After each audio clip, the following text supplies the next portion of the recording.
నమస్తే. నిన్న ఏదైతే అసెంబ్లీ బైకాట్ విషయం పైన పెద్ద ఎత్తున రేవంత్ రెడ్డి దానికి సంబంధించి మాట్లాడడం తుల ఉమా గారు ఉన్నారు. సో బీఆర్ఎస్ నుంచి మేడం, ఈ అసెంబ్లీ బహిష్కరణ బీఆర్ఎస్ పార్టీ ఎందుకు చేసింది?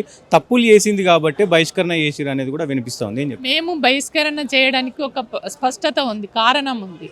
ఇవాళ అసెంబ్లీలో మా వాళ్ళను, మా ఎమ్మెల్యేలను, మా హరీష్ అన్నను కానీ, కేటీఆర్ గారిని కానీ, ఎమ్మెల్యేలను కానీ ఎవరిని కూడా మాట్లాడే అవకాశం లేదు.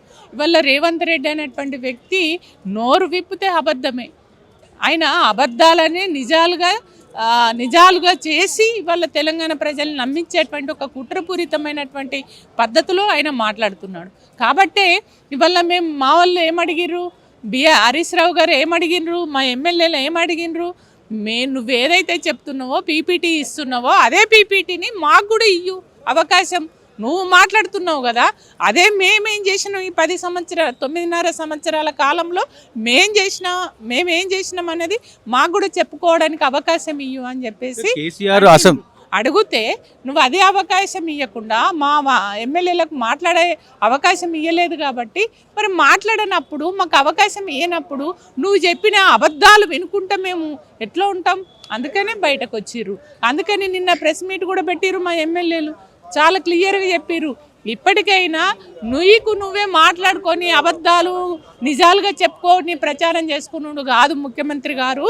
మాకు కూడా మాది ఉద్యమ పార్టీ, మేమేం చేసినాము ఆధారాలతో సహా, ఉత్తరాలతో సహా, డేట్లతో సహా, సంవత్సరాలు ఏ సంవత్సరంలో ఏం చేసినాము, ఎన్ని ఉత్తరాలు రాసినాము, ఏ ప్రాజెక్టు ద్వారా ఎన్ని లాభాలు తెలంగాణ ప్రజలకు జరిగినాయి, ఎంత వాటర్ వచ్చింది, ఇవన్నీ కూడా ఆధారాలతో సహా మేము చెప్తామని చెప్పేసి ఇవాళ మాకు పీపీటీకి అవకాశం ఇవ్వండి, మాకు కూడా అసెంబ్లీలో మాట్లాడే అవకాశం ఇవ్వండి అని అడిగితే ఏది ఆన్సరే లేదు కదా.